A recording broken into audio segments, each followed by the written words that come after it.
Bueno, en esta mañana primero vamos a hablar de las cosas que recordar. Bueno, ustedes las tienen allí en las notas del mensaje, pero vamos a ir mencionándolas. La clase de introducción a la Biblia y cómo conocer a la Biblia, la fecha está pendiente, va a ser en agosto, a mediados de agosto por allí. Pizza con los pastores lo movimos al 10-4. Si quiere ir para allá, usted me avisa. Otro es una clase de membresía para aquellos que estén interesados en la membresía de la iglesia, que va a ser dada por mí. El BSF, que es el Bible Study Fellowship, los hombres son los lunes a las 8, pero la fecha está pendiente, y el lugar. Y las mujeres son los lunes a las 6:30, y la fecha también está pendiente. Y tenemos la reunión de oración, cuya fecha está pendiente también. Pero lo de la oración yo se lo dejo pronto. Amén. Entonces seguimos en la serie Sugiérale al Pastor. El sermón número 7. Y hoy vamos a hablar de qué requiere el Señor de una verdadera iglesia. ¿Qué requiere el Señor de una verdadera iglesia? Para eso vamos a leer 1 de Timoteo 3:15. Bueno, vamos a leer el 14 también. Dice la palabra: te escribo estas cosas esperando ir a ti pronto, pero en caso que me tarde, te escribo para que sepas cómo debe conducirse uno en la casa de Dios, que es la iglesia del Dios vivo, columna y sostén de la verdad. Vamos a orar. Padre Santo, en el nombre de tu Hijo Jesús, Señor, te pido poder desde lo alto, Señor, para predicar tu palabra claramente y dividir la palabra claramente, Señor. Te pido que esta palabra toque a nuestros corazones, que los impacte y que nosotros podamos practicarla de una manera correcta, porque proviene de ti, Señor, porque tú nos estás diciendo todas estas cosas. Te pido que que tú me des sabiduría para predicar el texto y para analizarlo correctamente. Y, Señor, que tú nos bendigas en esta mañana con esta palabra, Señor, sobre tu iglesia, la iglesia por la cual tú moriste en la cruz del Calvario, Señor, y derramaste la sangre por ella, Señor. Gracias, Padre, en el nombre de tu Hijo Jesús. Amén y amén. Amén. Bueno, 1 de Timoteo es una de las cartas pastorales de Pablo. Son 3 cartas: 1 de Timoteo, 2 de Timoteo y Tito. Y aquí esta carta, el punto principal es que nos dicen cómo un pastor o un obispo o un diácono debe ser o debe actuar en una iglesia, las características que ellos deben tener para tener esos oficios. ¿Ok? Si observamos en 1 de Timoteo, capítulo 3 del 1 al 13, habla de esas cualidades. Y yo les quiero leer aquí rapidito. No vamos a leerlo todo, pero el 2, del 1 al 3. Palabra fiel es esta: si alguno aspira al cargo de obispo, buena obra desea hacer. Un obispo debe ser, pues, irreprochable, marido de una sola mujer, sobrio, prudente, de conducta decorosa, hospitalario, apto para enseñar, no dado a la bebida, no pendenciero, sino amable, no contencioso, no avaricioso. Y el 4 dice que gobierne bien su casa, teniendo a sus hijos sujetos con toda dignidad. Está fuerte eso, ¿verdad? Entonces, ese es el trama principal de 1 Timoteo, 2 de Timoteo y Tito. En la primera parte del versículo 15, que es lo que vamos a estudiar hoy, dice: pero en caso que me tarde, te escribo para que sepas cómo debes conducirte en la casa de Dios. ¿Cómo debes conducirte en la casa de Dios? Y eso, si usted lee lo que ya leímos, entonces eso es parte de cómo nos conocimos en la casa de Dios. Todas esas cualidades que ve ahí en los primeros 13 versículos de la epístola. Fíjense algo interesante. En ninguna parte menciona que estos líderes poseen una autoridad exclusiva para tomar decisiones doctrinales o interpretativas. Por el otro lado, tampoco declara que los miembros del cuerpo sean incapaces de realizar tales interpretaciones. Al comienzo de la epístola, Pablo empieza a instruir a Timoteo específicamente para que se oponga a quienes enseñan doctrinas erróneas. Del 3 al 7, él nos está hablando de eso, cuando dice: Pues si un hombre no sabe cómo gobernar su propia casa, ¿cómo podrá cuidar de la iglesia de Dios? No un recién convertido, no sea que se envanezca y caiga en la condenación en que cayó el diablo. Debe gozar también de la buena reputación. Sí. Oh, perdón, en el capítulo 1, yo sé, eso se ve raro. En el capítulo 1, hablando de las doctrinas erráneas. A Timoteo, verdadero hijo de la fe, gracia, misericordia y paz de parte de Dios Padre y de Cristo Jesús como nuestro Señor. Como te rogué al partir para Macedonia que te quedaras en Efeso para que instruyeras a algunos que no enseñaran doctrinas extrañas, ni prestaran atención a mitos y genealogías interminables, lo que da lugar a discusiones inútiles, en vez de hacer avanzar el plan de Dios que es por fe. Así te encargo la obra. Pero el propósito de nuestra instrucción es el amor nacido de un corazón puro, dice Pablo, de una buena conciencia y de una fe sincera. Pues algunos, desviándose de estas cosas, se han apartado hacia una vana palabrería, queriendo ser maestros de la ley, aunque no entienden lo que dicen ni las cosas acerca de las cuales hacen declaraciones categóricas. Entonces Pablo le está diciendo a Timoteo, mire Timoteo, vas a tener que estar pendiente porque estas doctrinas están entrando en la iglesia. Y tú vas a tener que defender la doctrina verdadera. Entonces, esto concuerda muy claramente con la enseñanza de Pablo en sus otras epístolas. Y Pablo nos enseña que lo importante no es la persona que predica, sino el contenido de lo que está predicando. No es la persona que predica, es el contenido de lo que está predicando. O sea, usted no me mira a mí, usted mira la palabra de Dios que yo estoy predicando. Amén. Porque a veces hay iglesias que los pastores son como medio famosos, ¿verdad? Y la gente tiende a ver al hombre y no a la palabra que está predicando ese hombre. Aleluya. Ok, entonces, Gálatas 1 del 6 al 8 nos dice: estoy maravillado de que tan pronto os hayáis alejado del que os llamó por algunos que os perturban y quiere pervertir el evangelio de Cristo. Pablo en otra parte dice que es un evangelio diferente. Estaban predicando un evangelio que no era. En Gálatas. Y precisamente eso es lo que está diciéndole Pablo a Timoteo. Timoteo, mosca con eso. Porque hay malos maestros que te enseñan las cosas como no son. Entonces, Pablo en otro lado llama a los que proclaman el evangelio los administradores de la verdad. Yo soy un administrador de la verdad de Dios. Primera de Corintios 4:1, que todo hombre nos considere de esta manera, como servidores de Cristo y administradores de los misterios de Dios. No es la persona, es el mensaje.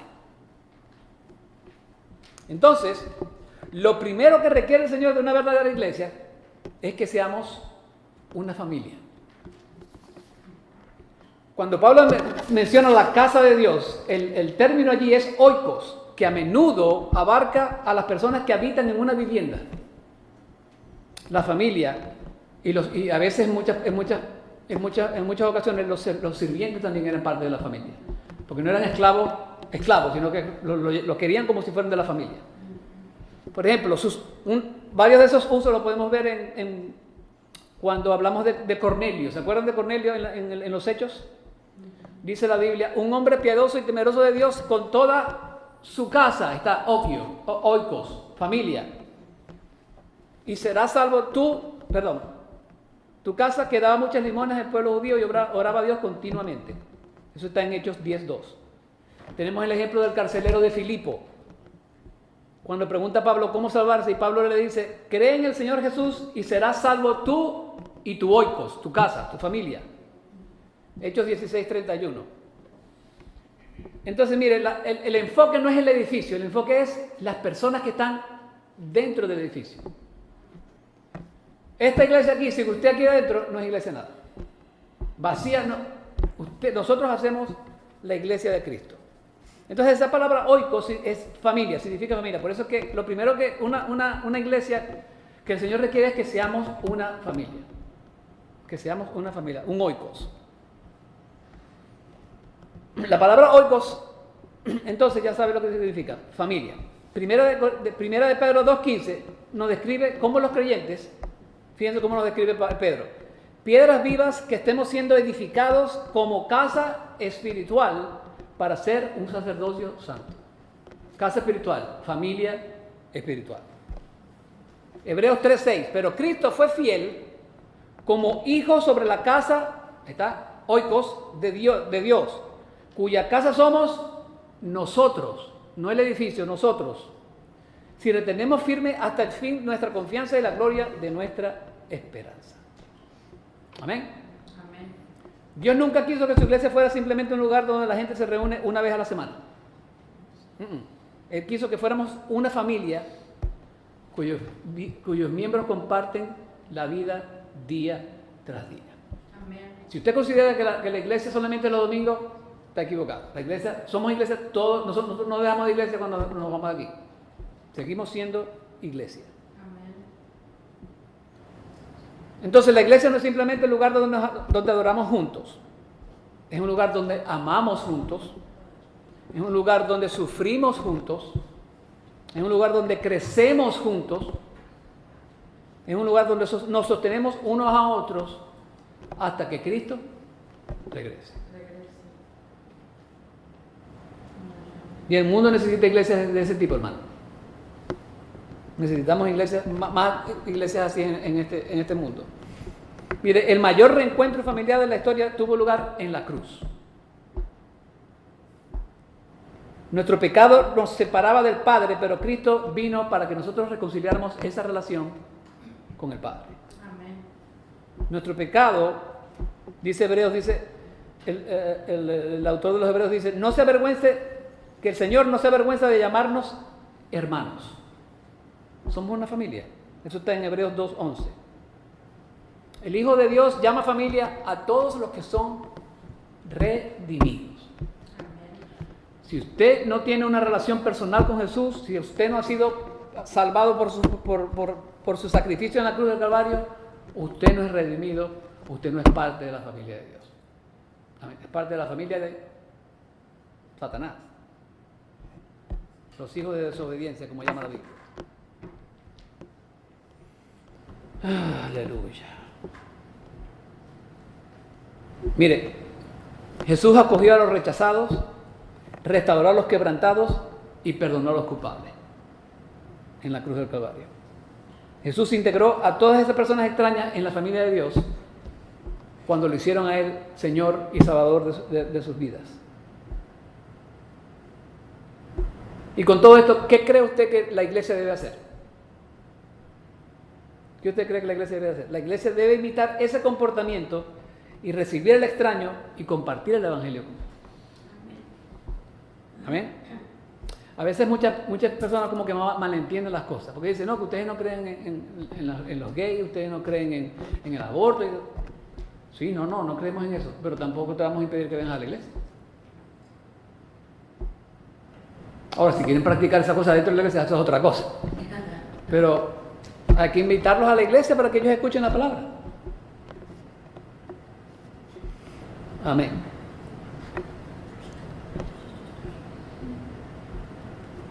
Los visitantes que vienen acá a la iglesia no solo deberían encontrar gente amable, debieran entender y aceptar que Jesús es su Señor y Salvador y deberían experimentar el ser parte de una nueva familia. La familia de Dios que está compuesta por hermanos y hermanas en la fe. Eso es, por supuesto, si Jesucristo es su Señor y Salvador.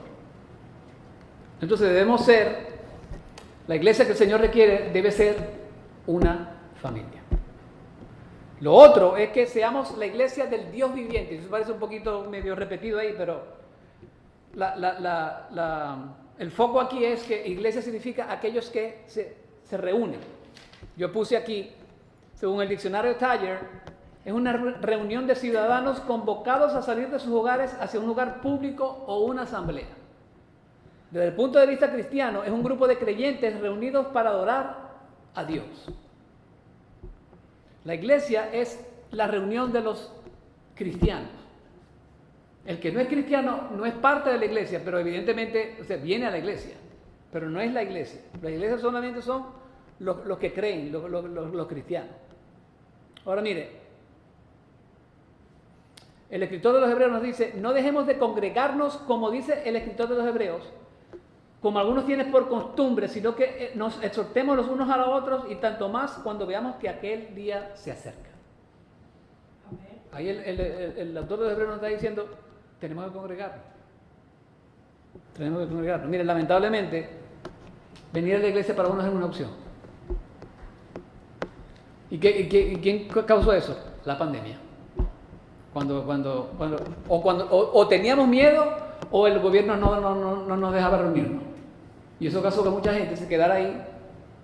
Y yo digo, tengo familia que no han tocado una iglesia desde la pandemia. Porque es cómodo quedarse en su casa, pero eso no es iglesia. Esto es iglesia. Porque usted no se está reuniendo con nadie allá. Aquí se está reuniendo con sus hermanos y sus hermanas. Pero bueno.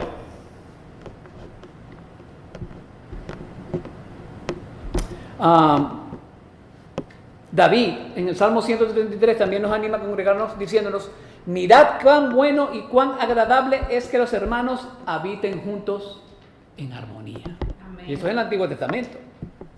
O sea que él dice, congregarse es bueno, congregarse es amable, agradable, congregarse es armonioso. Entonces, ¿por qué no congregarse? Eso es lo que Dios está esperando de usted y de mí, hermano. Debemos congregarnos. Y usted dirá, pero, pastor, eso está medio, ¿cómo se llama? Medio legalista. No, eso no es legalista, no, esa es la palabra. Si usted no viene a la iglesia, usted no se está congregando nada. Yo veo montones de sermones en mi casa, pero eso no es iglesia. Eso es como un estudio para mí. Iglesia es congregarse. Congregarse. Ahora, cuando nos congregamos, ¿vamos a tener diferentes opiniones? Claro que sí. Nos vamos a topar con diferentes tipos de personalidades. Carmen y yo estamos hablando de eso. Por supuesto que sí. Pero eso no es excusa para promover un ambiente que no sea bueno. No es excusa. Que sea agradable, que sea armonioso. ¿Por qué? Porque los que nos estamos reuniendo son los creyentes, hermano. Y los creyentes le debemos dar el ejemplo a los que no son creyentes. Amén. Gálatas, una vez más, nos dice, Pablo en Gálatas nos dice, Gálatas 6:10. Así que entonces, hagamos bien a todos según tengamos oportunidad y especialmente a los de la familia de la fe.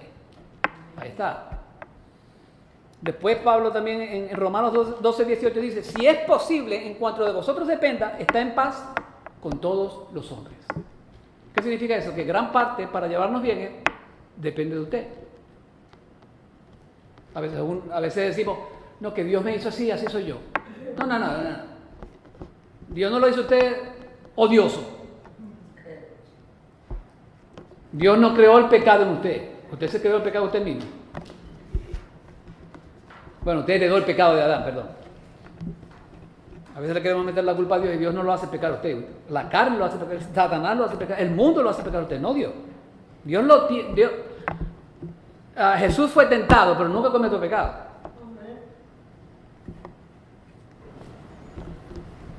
Aleluya. Entonces, si tenemos la oportunidad de hacer el bien, tenemos la oportunidad de estar en paz con nuestros hermanos, ¿usted va a permitir que eso rompa su relación con la iglesia?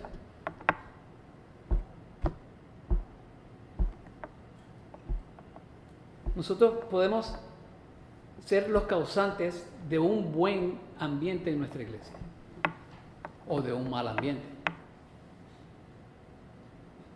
Mire, ¿qué dice nuestro Señor? Que nosotros le debemos imitar a Jesús. ¿Por qué? Porque Él es lento para la ira y grande en misericordia. Amén. Y a veces nosotros somos muy grandes en ira y muy pocos en misericordia. Mire, cuando yo fui a la escuela de pastores, uno de los maestros me decía, lo más escaso en un cristiano es el tener compasión. ¿Qué le parece eso? Eso es estadísticas, por supuesto.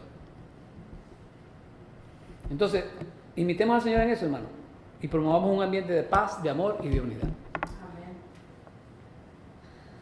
Entonces, además de venir a la iglesia para escuchar y aprender su palabra, ¿para qué otras cosas venimos? Venimos para amarnos y exhortarnos los unos a los otros. Y eso no es lo que hace una familia. Con la familia pasamos momentos de felicidad y momentos bien difíciles, ¿sí o no? ¿Le estamos dando a la iglesia la oportunidad para que sea nuestra familia? A veces no. Mire, yo me acuerdo de gente que cuando inauguramos la iglesia, vinieron como 35 personas. Y esas 35, yo creo que un 10% están aquí. ¿Le dieron oportunidad a la iglesia? No. Quizás de pronto no les gustó cómo yo predicaba. De pronto. O cualquier otra cosa. La gente tiene muchas excusas. Estamos compartiendo necesidades de oración los unos con los otros. Si usted confía en alguien, hermano, dígale que ore por usted. Confiésele lo que está pasando. Estamos invirtiendo tiempo para desarrollar nuevas relaciones dentro de nuestra iglesia. O estamos bien con 2 o 3 amiguitos nada más. Y justo se ríe. Por algo será. A veces tenemos que tener un encuentro íntimo con nuestro Señor para que corrija nuestros corazones y como consecuencia estemos en la libertad de promover la unidad, el amor y la paz entre nosotros. Como dicen por allí, vas a tener que tener un meeting con Jesús. Ahora, Pablo dice que somos la iglesia de alguien. ¿De quién es ese alguien? El Dios vivo. El Dios vivo. Primera de Timoteo 4:10. Primera de Timoteo 4:10. ¿Qué dice la palabra? Porque por eso trabajamos y nos esforzamos, porque hemos puesto nuestra esperanza en el Dios vivo, que es el Salvador de todos los hombres, especialmente de los creyentes. Timoteo 6:16. Primera de Timoteo 6:16. Y el único que tiene inmortalidad y habita en luz inaccesible, a quien ningún hombre ha visto ni puede ver, él sea... Oh, no, me equivoqué ahí. ¿Será lo que voy? Sí, me equivoqué ayer, no dice nada del Dios vivo. Perdón. Jeremías 10. Pero el Señor es el Dios verdadero, es el Dios vivo y el Rey eterno. Ante su enojo tiembla la tierra y las naciones son impotentes ante su indignación. Él es un Dios vivo, hermano. Miren, Listra, cuando Pablo estaba con Bernabé, Pablo sanó a un hombre cojo. Y como sanó a un hombre cojo, la gente ya los estaba llamando a ellos dioses. Pero Pablo rapidito los corrigió. ¿Y qué hizo Pablo? Lo llamó en el libro de los Hechos. No puse la cita aquí, pero él dijo: varones, ¿por qué hacéis estas cosas? Nosotros también somos hombres de igual naturaleza que vosotros y os anunciamos el Evangelio para que os volváis de esas cosas vanas a un Dios vivo. Amén. Dice Pablo, que hizo el cielo, la tierra, el mar y todo lo que en ellos hay. A Pablo lo quería poner como Dios y Pablo los corrigió bien rapidito. A Pedro una vez se querían arrodillar y Pedro le dijo: no, tú no te arrodillas a mí, el único que tiene esa capacidad es el Señor Jesús. Amén. A Él es el único que arrodillamos, doblamos nuestras rodillas. Mire, Listra estaba llena de especulaciones judías y orientales sobre las ciencias físicas y morales y esas cosas que oscurecían en la verdad del Evangelio. Por eso que Pablo insiste en que todos los maestros de la Biblia sean buenos hombres de iglesia que sostengan y enseñen fe en un Dios vivo manifestado en Cristo Jesús. Amén. Dice que aquel que desee ser pastor, buena cosa está pidiendo. Pero asegúrese que es un llamado. Porque si es un trabajo, la cosa no funciona. Somos la iglesia de un Dios vivo y no de un Dios muerto. ¿Cuántos han visto por allí un dicho que dice: God is not dead? Él no está muerto, es un Dios vivo. Amén. Él es un Dios vivo.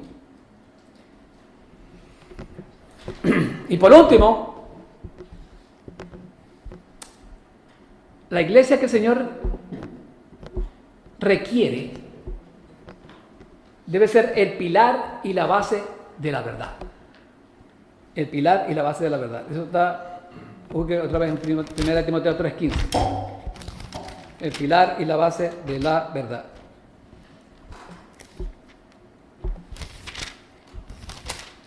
Primera de Timoteo 3:15.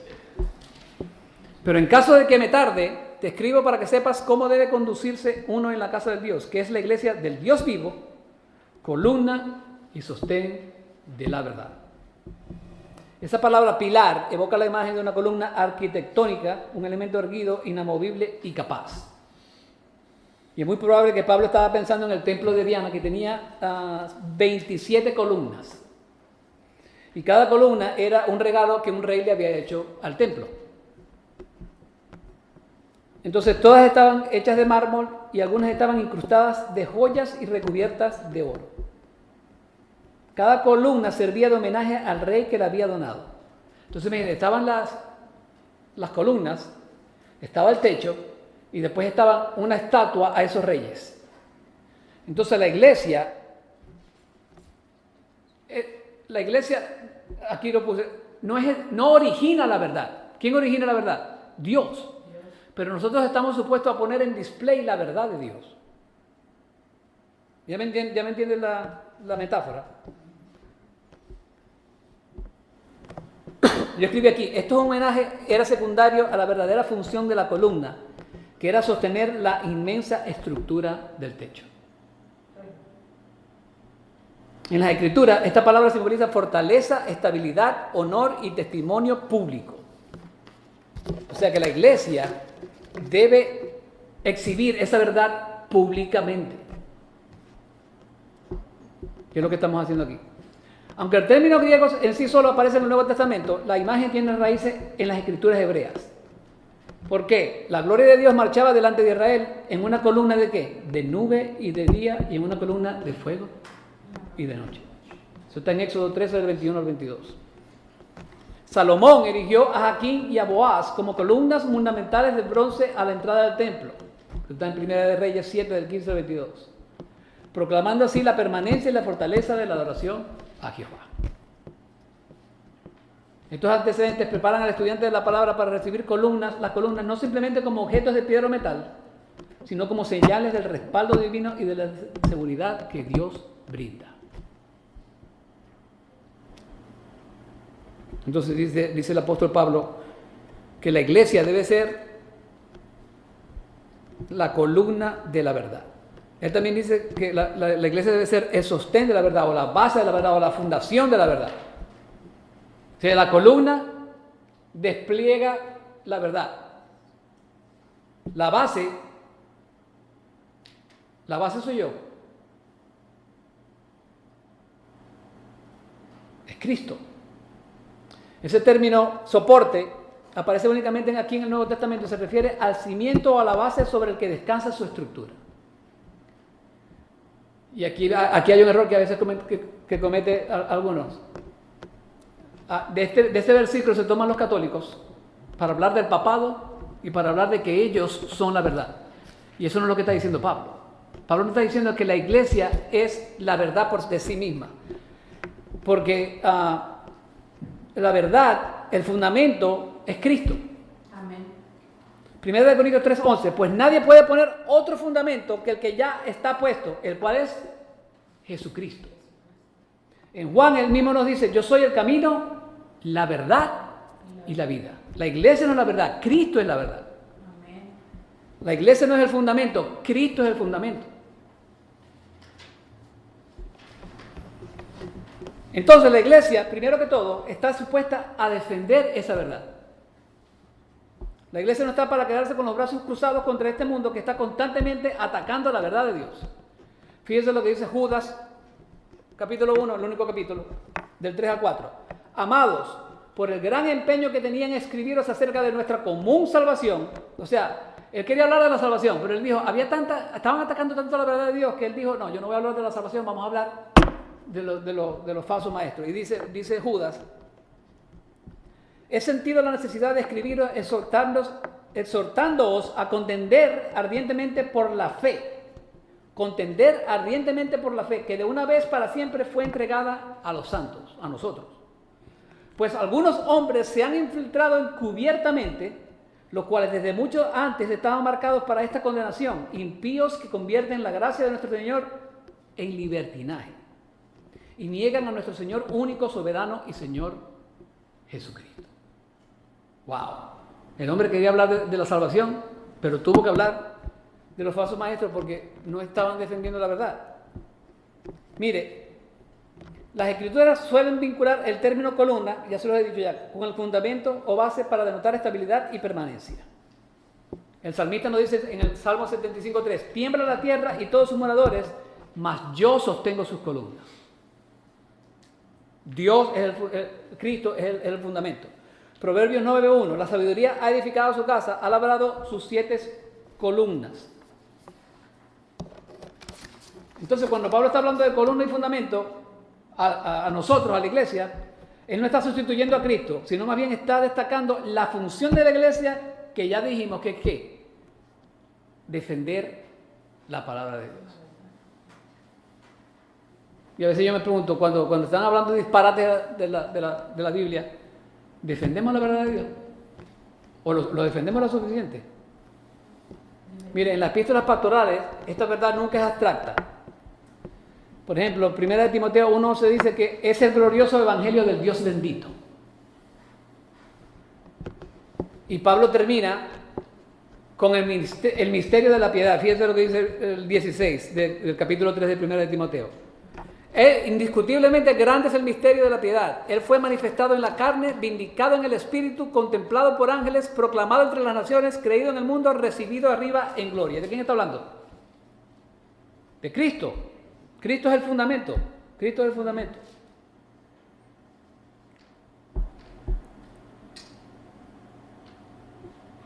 Israel había fallado en compartir la verdad de Dios con el mundo.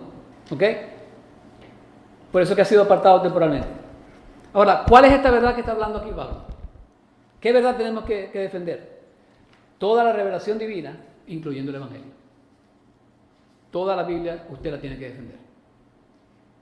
No, pero es que hay unos que ya el Antiguo Testamento no sirve para nada. No, toda la Biblia. Porque en 2 de Timoteo 3:16, ¿qué dice la palabra? Y ustedes conocen este versículo.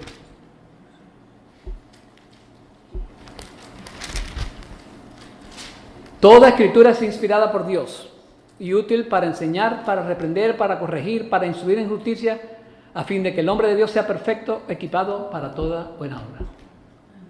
Toda la escritura es inspirada por Dios. Entonces es responsabilidad solemne de toda iglesia sostener la verdad de la palabra de Dios de manera sólida, inmovible, inquebrantable. Sin embargo, la iglesia también está supuesta a predicar la verdad, no solamente a defenderla, a predicarla. Mateo 28, 19 y 20. Y pues y hacer discípulos de todas las naciones, bautizándolos en el nombre del Padre, del Hijo y del Espíritu Santo, enseñándoles a guardar todo lo que os he mandado. Y he aquí, yo estoy con vosotros todos los días hasta el fin del mundo. Amén. Eso es una promesa. ¿Qué quiere decir esto? Que toda iglesia que no predique la verdad no es iglesia. Toda iglesia que no predique la verdad no es iglesia. Cuando el Señor dijo, yo edificaré mi iglesia y las puertas del Hades no prevalecerán contra ellas, el Señor se estaba refiriendo precisamente a la columna y al baluarte de la verdad. No a una iglesia que no predica la verdad. Él se estaba refiriendo a la iglesia que proclama y defiende la verdad, yo puse aquí la verdadera verdad, que es la verdad de las Escrituras, ni mucho más, ni mucho menos. Los mormones no son iglesia. Los testigos de Jehová no son iglesia. Y por ahí hay más. Usted puede poner más allí. Toda iglesia que ataca las verdades fundamentales del Evangelio no pueden ser llamadas iglesias. No pueden. Y eso yo se lo he dicho antes. Mire, nosotros podemos tener diferencias en cuándo va a venir Cristo. Usted puede tener diferencias de que si se pone pantalones o no se pone pantalones, que si las mujeres pueden usar falda. Eso está chévere. Pero si usted empieza a tener diferencias en el fundamento, que es que la fe, la salvación es por fe, ya eso es un problema. Ya eso es un problema. Entonces ya eso no es iglesia ya. Ya eso es un disparate. La iglesia lo otro es que la iglesia está supuesta a vivir esa verdad. Efesios 4 del 1 al 3, que eso lo estudiamos hace un tiempo atrás. Yo pues, prisionero del Señor, os ruego que viváis de una manera digna de la vocación con que habéis sido llamados, con toda humildad y mansedumbre, con paciencia, soportándonos unos a otros en amor, esforzándonos por preservar la unidad del Espíritu en el vínculo de la paz. Debemos caminar la verdad de Dios. Cuando el mundo ve que la iglesia no está viviendo lo que la iglesia está predicando, nuestro testimonio se vuelve ineficaz y nuestra palabra no tiene peso absolutamente nada.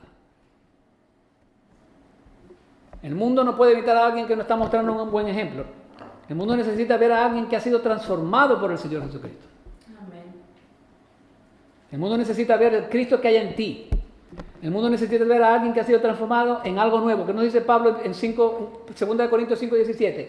De modo que si alguno está en Cristo, nueva criatura es, las cosas viejas pasaron, he aquí, son hechas nuevas. Amén. El mundo necesita ver eso. Eso es lo que necesita y a veces le fallamos al mundo. Porque a veces nos vemos peor que ellos. El Señor quiere que seamos una familia, el Señor quiere que seamos la iglesia del Dios vivo y el Señor quiere que la iglesia sea el pilar y la base de la verdad.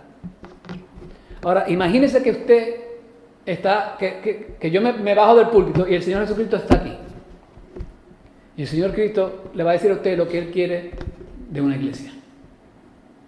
Y hay un autor que se llama René González que nos pinta un retrato de lo que Cristo quiere.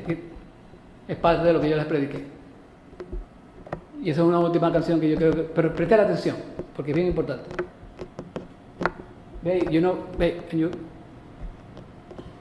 This is the last one. Presta atención, hermano, porque vale la pena.